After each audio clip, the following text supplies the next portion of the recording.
అమ్మవారి చూపులు ఎంత దిశల వరకు పడ్డాయో అంతవరకు దరిద్రములన్నీ తొలగిపోయి అందరూ ఆనందమును పొందారు. లక్ష్మీదేవి జన్మించింది ఆనాడు పాలసముద్రం దగ్గర ఉత్సవం జరిగినట్టు జరుగుతోంది.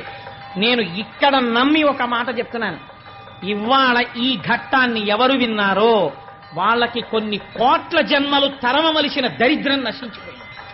ఇది పరమ యథార్థం. అందుకని ఆ తల్లి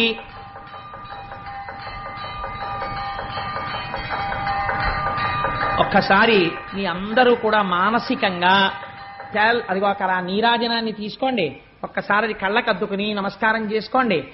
స్వామి త్రిమూర్త్యాత్మకమై దత్తాత్రేయుడై ఉన్నాడు.